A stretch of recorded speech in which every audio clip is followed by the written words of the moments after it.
Step into the Timeless Tales library, where each story unfolds like a soft whisper, guiding you gently into a realm of restful calm.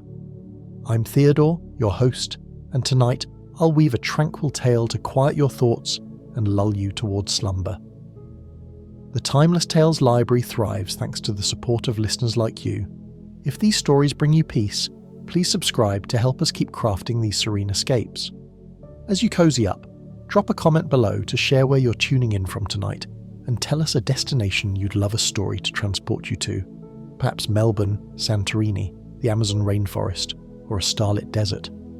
Your dreams light the way for our little library's glow. This is a tale that takes place on a soft, misty night and concerns a quiet, elderly gardener who is troubled by an unexplainable change in the sound of a treasured garden fountain. It is a mystery that requires a profound stillness of mind to solve. Now exhale slowly and imagine yourself unspooling any worries or thoughts. Like threads of a tangled knot, you are in the silken archives, a silent, smooth-walled room of the Timeless Tales library. Here, the books are not bound in leather or cloth, but in fine, soft silk. Each page is a weightless layer, and the stories within are as light as a whisper. Feel the cool, smooth touch of silk against your skin as you settle into your bed, your own private cocoon in these archives. Relax your shoulders, unclench your jaw, and let your hands rest gently by your side.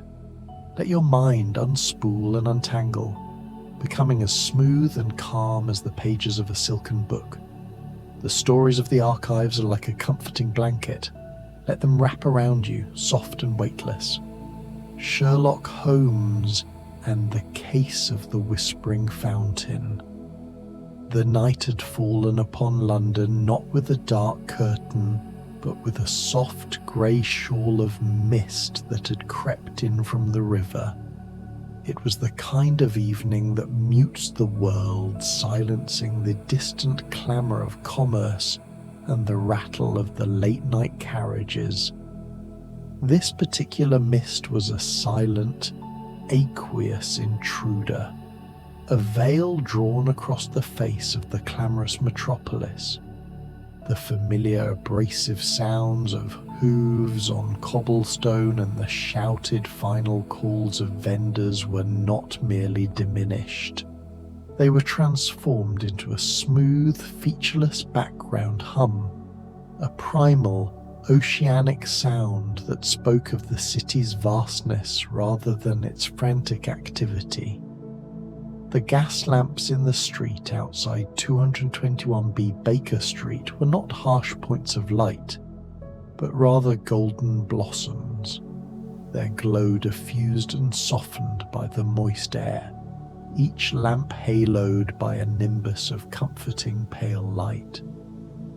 The air, cool and damp, held the scent of wet earth and distant coal smoke, mingling with the sharper, more ephemeral perfume of dying leaves and the cold metallic tang that only a dense London fog can carry.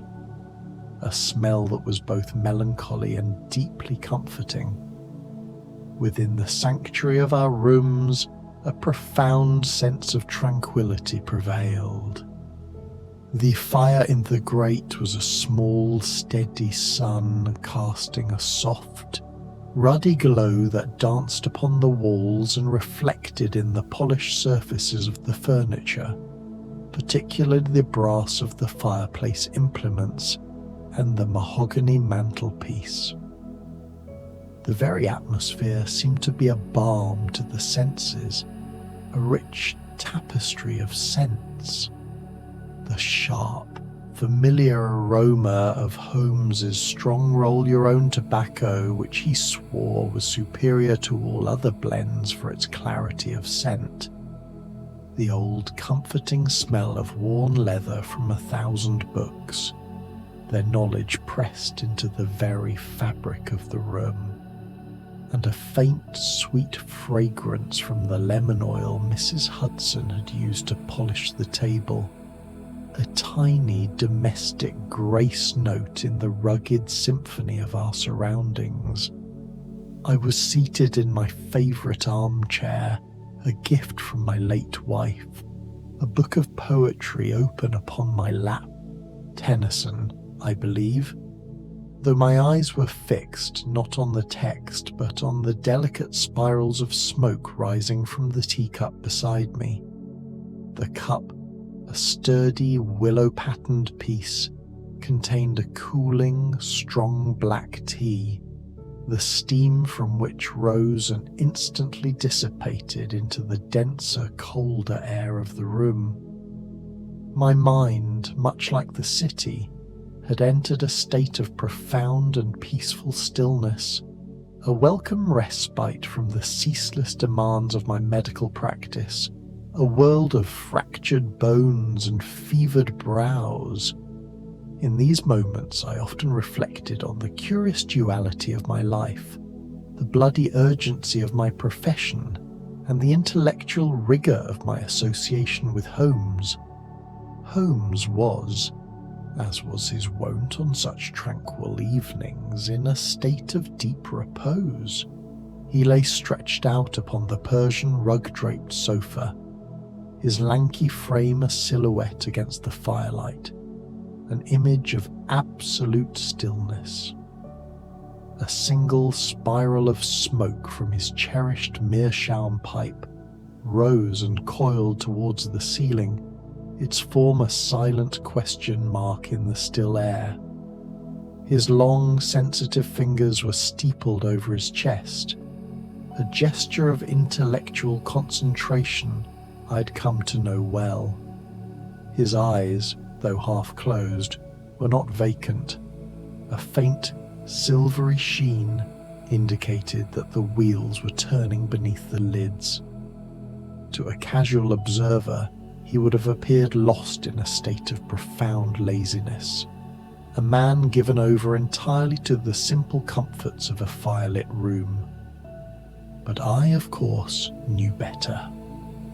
I had learned, over the course of our many years together, that it was in these moments of quiet repose that his extraordinary mind was most active, sifting and sorting through the infinite catalogue of human experience, searching for the subtlest connections, the most elegant of patterns. He had once confided to me that the human mind, much like a great symphony, requires moments of profound silence to truly appreciate the subtlety of its score. "The world has ceased its frantic drumming, Watson," he murmured, his voice a low placid rumble that seemed to emanate from the very shadows. His words were a continuation of my own unvoiced thoughts, a startling intrusion that nonetheless felt entirely natural. The mist, like a quiet hand, has muted the superficial clamour and allowed the mind to perceive the finer, more delicate rhythms of existence. One can discern the subtlest of patterns, the most delicate of disharmonies, when the incessant white noise of the city has been temporarily stilled. It is in the absence of sound that one truly learns to listen. I nodded, my own voice hushed in reply. "Indeed, Holmes, it is a sight for contemplation, not for the grim business of detection. The very atmosphere argues against any urgent pursuit." "Precisely," he replied, a faint, almost imperceptible smile playing on his lips, a mere tightening at the corner of his mouth. "For the most profound mysteries are not always crimes of violence or greed, but rather a simple, quiet disruption of an established harmony, a silent chord in a perfect symphony, the destruction of a delicate order. And it is a night such as this where the world is reduced to its essentials, that is most conducive to the resolution of such a puzzle. The investigator's mind must itself be a still pool to catch the faintest ripple of truth. As if on cue, and in perfect confirmation of his words, a hesitant, almost apologetic tap sounded upon our door. It was not a thunderous knock, nor a sharp, impatient rap of the sort delivered by the police or a breathless messenger. It was a timid, almost musical tap, a sound that seemed to fit perfectly with the quiet and stillness of the evening. It was the summons of a man who was clearly reluctant to disturb the peace, a gentle plea for help in a world that had fallen silent. I rose and went to the door, finding Mrs. Hudson with a look of mild, well-meaning confusion on her face. Her usual bustling energy was subdued by the quiet of the night. She held her hands clasped before her, her posture radiating a mixture of concern and a gentle curiosity. Behind her stood a small, wiry gentleman, his shoulders hunched not with age but with a palpable burden of worry that seemed to press down upon him. He was an elderly man, his face a road map of fine wrinkles, lines etched by sun, wind, and countless hours of patient work. His hands, though gnarled and weathered, the fingernails betraying the earth beneath them, were surprisingly gentle, held delicately before him. His coat, a respectable but slightly worn wool, was beaded with droplets of moisture, as was the brim of the bowler hat clutched in his hand. His eyes, though intelligent and clear, were filled with a deep, lingering sorrow that seemed to have been a long-time companion, a grief not of sudden loss, but of slow, steady decay. "I am terribly sorry to disturb you, gentlemen," Mrs. Hudson whispered, wringing her hand slightly. "This gentleman, he insisted he had nowhere else to turn. He travelled all the way from Richmond. He asked for Mr. Holmes by name, saying his problem was one of delicate balance, not brutal fact. 'Pray, show him in, Mrs. Hudson,' Holmes said, his voice a low, tranquil note that seemed to rise from the depths of the shadows.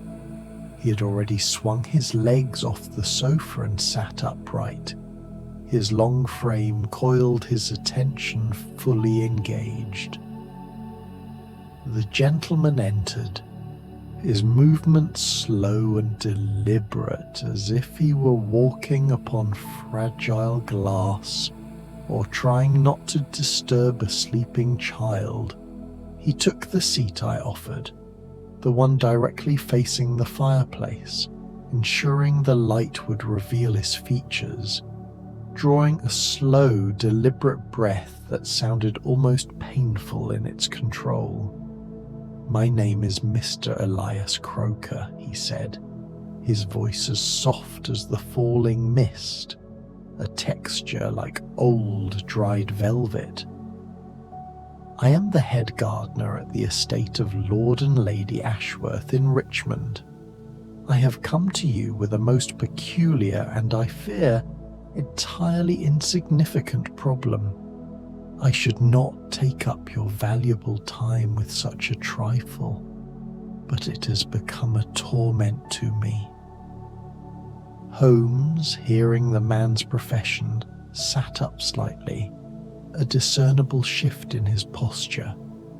His eyes now opened fully and fixed on the gentleman with a penetrating yet gentle scrutiny.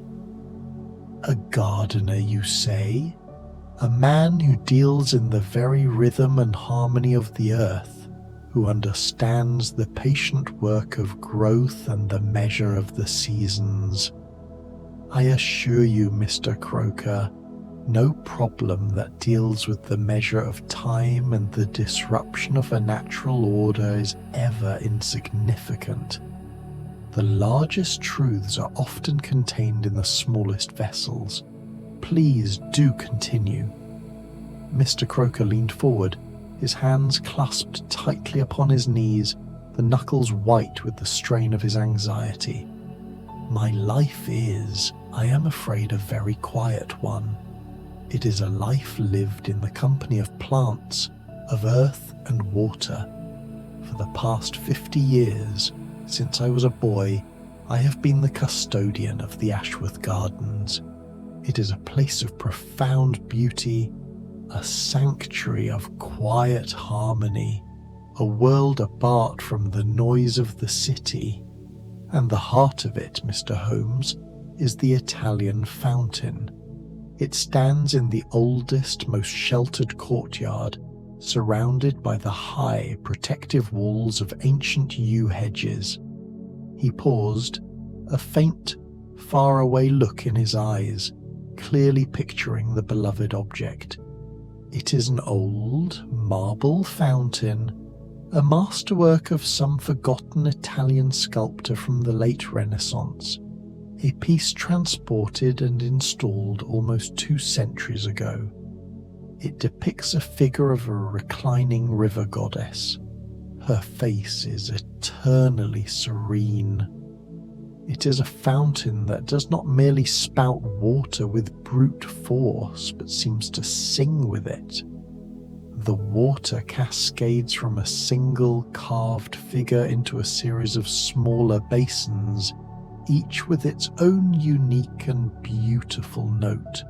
The first is a deep resonant plunge, the second a crisp, crystalline chime, and the final basin, the one from which the water finally disappears back into the recirculating mechanism, produces a sound like a chorus of tiny whispering voices. It is a gentle, soothing sound that has been the constant, quiet lullaby of my life. It is the perfect, steady beat of a quiet heart, a soft, sustained shh that is the signature of the garden's peace. His hands, still tightly clasped, began to tremble slightly as he spoke of his daily devotion. Every day my routine is a simple one. I tend to the gardens, I prune and water, weed and plant. I'm the silent witness to the endless, gradual perfection of nature. And every evening, just before I retire, I sit beside the Italian fountain and I listen. I listen to its constant musical pulse, a rhythm that brings me into profound contact with my own past, with the quiet history of the place, and with the eternal flow of time. It is my vespers, my moment of communion. And the most compelling part of this ritual, Mr. Holmes, is that whisper, that gentle singing voice of the water. It is a beautiful, fragile motion, and it reminds me that life is not a series of abrupt moments, but a constant flowing river. I have a profound, almost spiritual attachment to that sound. He took a long, shaky breath, and the anguish in his eyes deepened to an almost unbearable degree. 2 days ago, Mr. Holmes, that voice ceased to sing. The fountain still works. The water still cascades from the figure into the basins. The deep plunge and the crystalline chime are exactly as they should be. But that final, whispering note, it is gone.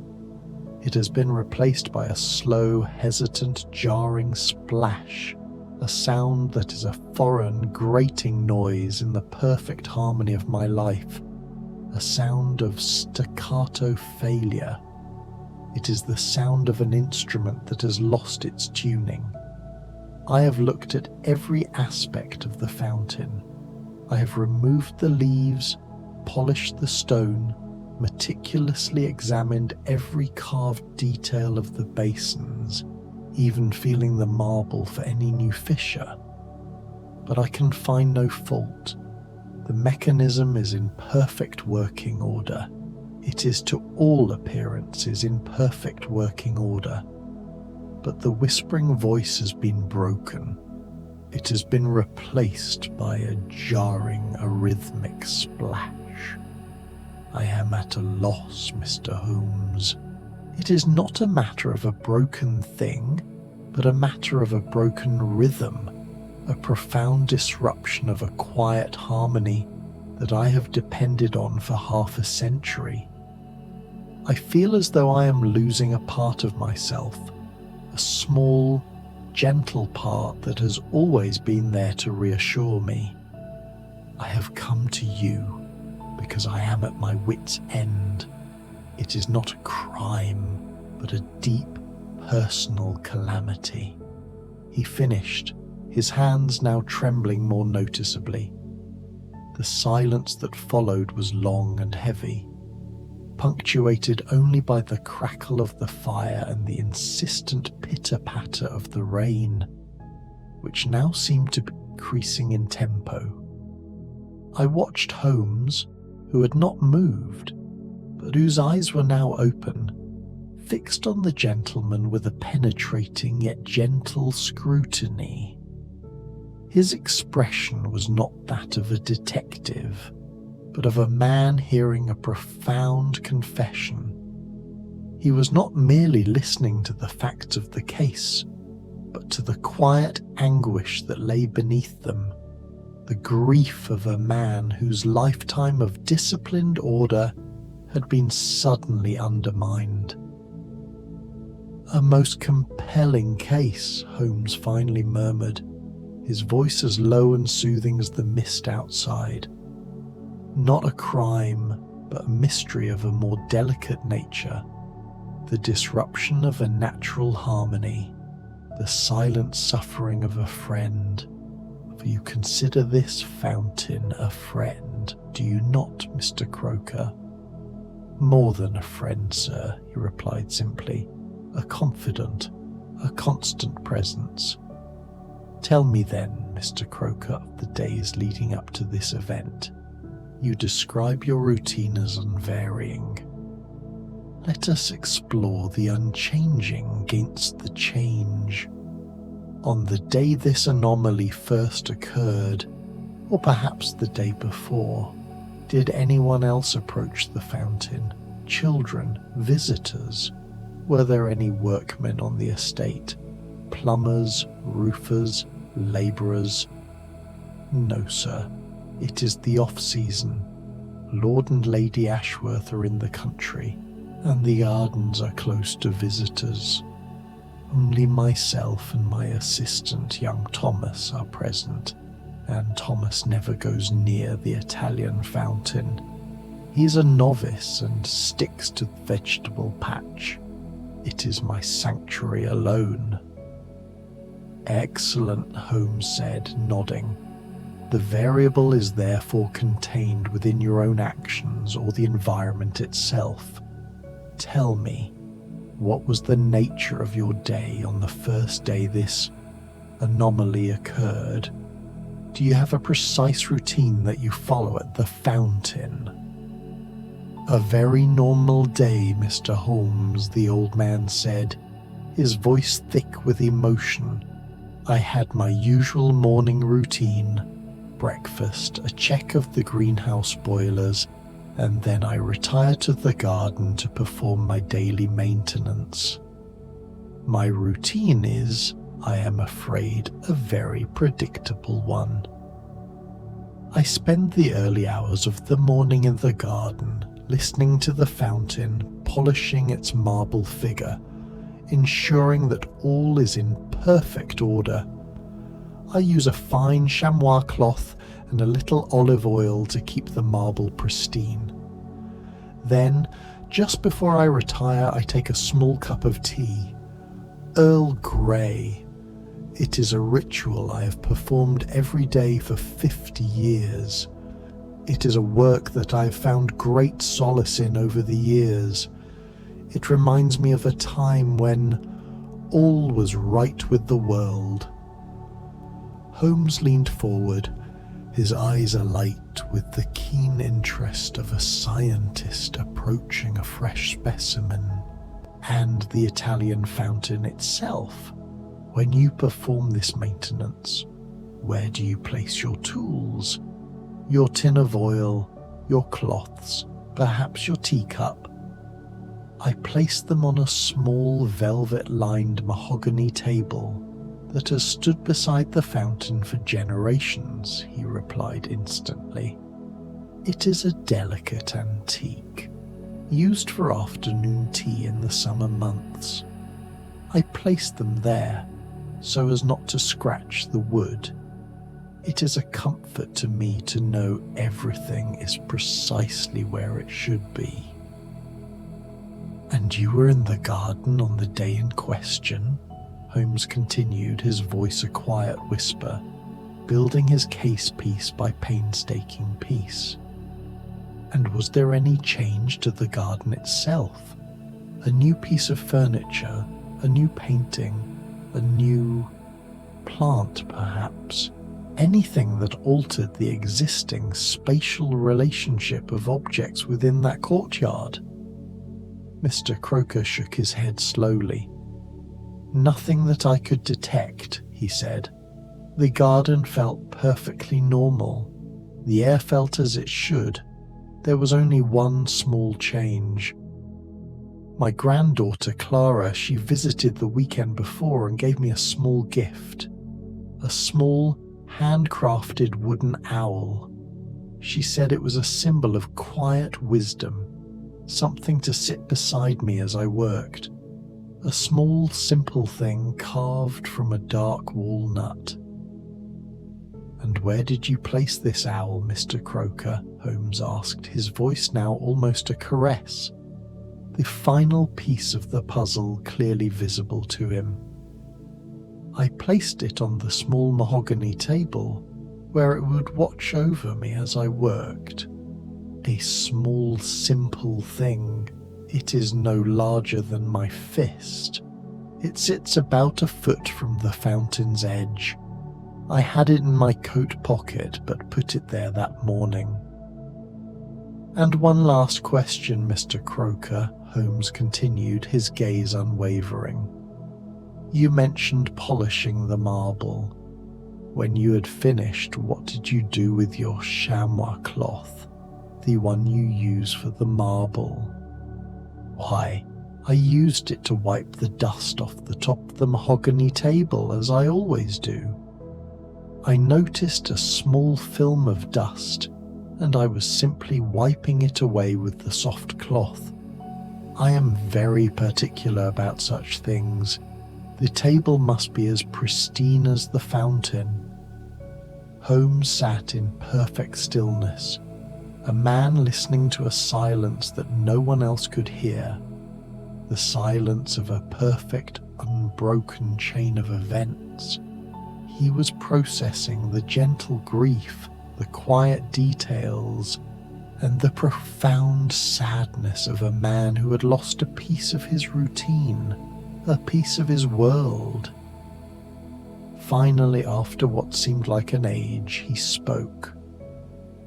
"Mr. Croker, I believe I have the answer to your most distressing problem, and I can say with absolute certainty that your beautiful fountain is perfectly well. The anomaly is not in the fountain, but in the physics of the environment. And it is not a matter of criminal intent, but a matter of simple, inadvertent action. It is a profound illustration of the truth that in a closed, balanced system, the smallest alteration can have a disproportionately large effect." He rose, walking to the mantelpiece and picking up a small brass-cased clock, a standard timepiece that usually stood near my papers. He held it carefully. "The secret to your fountain's whisper, Mr. Croker, lies not in the quantity of the water, but in the precise vibration of the final basin. You see, the final deep basin is likely tuned by design, by the very mass and curvature of the marble, to have a specific, silent, natural resonance. The tiny droplets of water falling into it do not merely splash, they strike the water surface, and the resulting minute vibrations travel through the marble structure, resonating the low sustained shh that is the sound of the whisper. The marble table you use is a direct transmission point for this delicate sound. Holmes placed the small clock back down. The mahogany table, which has stood beside the fountain for generations, is more than a stand.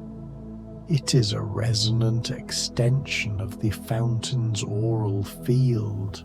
It's a solid, flat surface, perfectly coupled to the ground, and its own aged, dense wood structure has a profound stillness and a capacity to transmit minute vibrations. The fountain's whispering resonance travels silently through the stone, through the ground, and up into that mahogany table, completing the perfect acoustic circuit. The table itself helps to sustain the whisper, acting as a soundboard, much like the body of a violin. He smiled faintly, turning back to the old man. But on that day, you placed a small new object upon it, a small, handcrafted wooden owl, a beautiful gift, a symbol of quiet wisdom. But it was also a small, quiet disruption.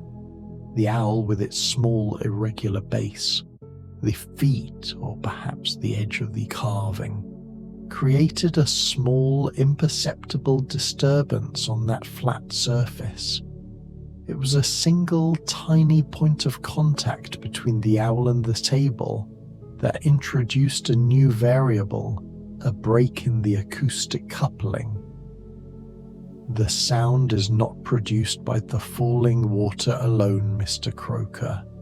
It is a sympathy of vibration between the water and the marble structure. When the sound waves, travelling through the dense marble, reached the mahogany table, they were confronted not by a single, perfectly flat, homogeneous surface, but by the soft, irregular, and acoustically dampening material of the walnut wood, coupled with the thin layer of air beneath the owl's irregularly carved base.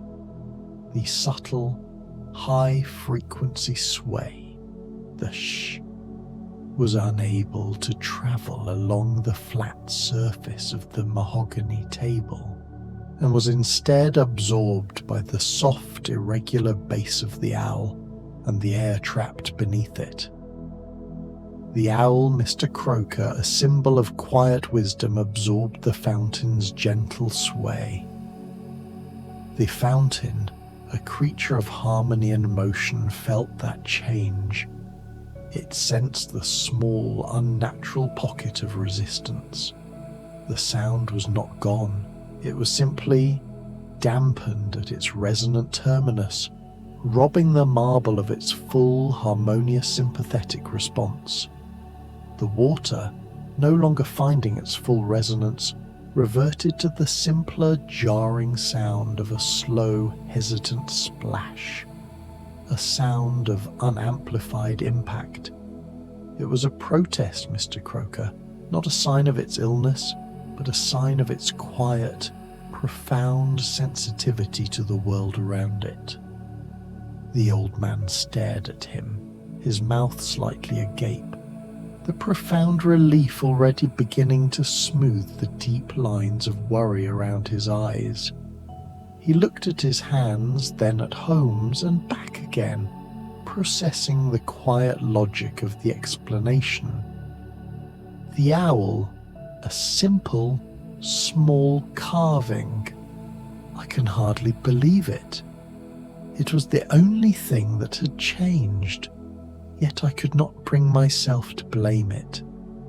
It is not a matter of belief, but of observation, aided by a knowledge of simple physics, Holmes said gently, placing the clock back on the mantel.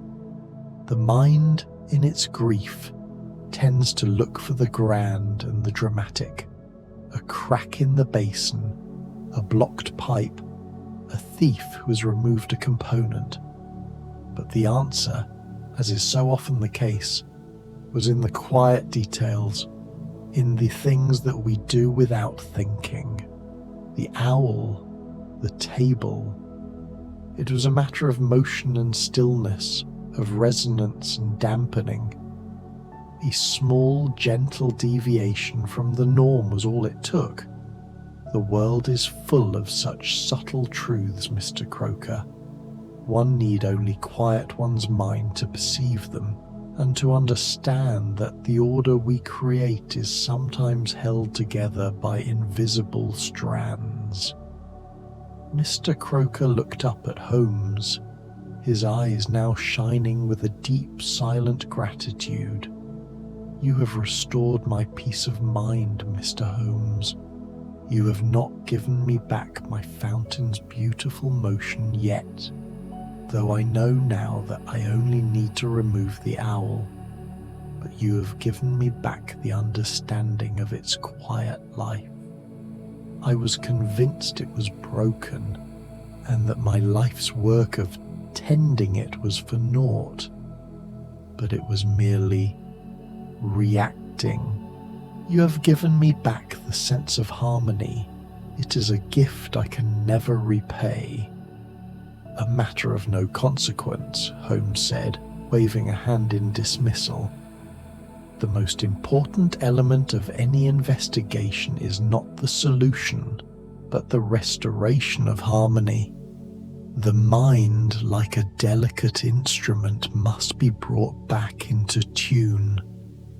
The fountain, Mr. Croker, was a minor matter to the world, but your quiet distress was a matter of great importance to me, for it represented a search for truth. I am simply glad to see that the ripple on the pond has now subsided. Mr. Croker rose, his posture noticeably straighter, the weight of his anxiety visibly lifted. He thanked us once more, his expression now one of serene calm, the soft sound of his own breathing seeming to find a new, settled rhythm. He promised to write to us the moment the owl was removed and the fountain's whisper returned. We watched him go, a small, solitary figure disappearing into the impenetrable grey of the rain. The sound of his footsteps faded into the ambient hiss of the city, and soon it was as if he had never been there at all, save for the distinct aroma of wet wool and rich earth that lingered briefly by the door. I looked at Holmes, who had returned to his place on the sofa, his eyes closed once more, the faint smile of quiet satisfaction lingering on his lips. He picked up his pipe, the familiar click of the tobacco tin providing a comforting punctuation mark to the silence. The fire crackled with a gentle insistence. The clock on the mantelpiece, the same one Holmes had used for his illustration, ticked with a slow, deliberate, perfectly regular sound. I did not speak, for the moment was too perfect for words. I thought of the enormous intellectual energy that Holmes had brought to bear on a problem that most men of science or detection would have dismissed as fanciful or the product of an old man's delusion. The case had been solved not with a frantic chase or a dramatic confrontation, but with a quiet observation, a gentle conversation, and a deep, almost poetic understanding of the subtle workings of physics, sound transmission, and the delicate balance of the natural world and human routine. The worried had been calmed, and a world, a small verdant courtyard in Richmond, had been set to right, all with a quiet grace that was as peaceful as the rain that has settled over London. The firelight danced, the clock ticked, and I felt the gentle pull of sleep, a sense of deep contentment settling over me like a soft, warm blanket. The rain outside seemed to hold a newfound meaning for me. It was not a barrier, but a kind of natural quietude, a state of rest for a world that was always in motion.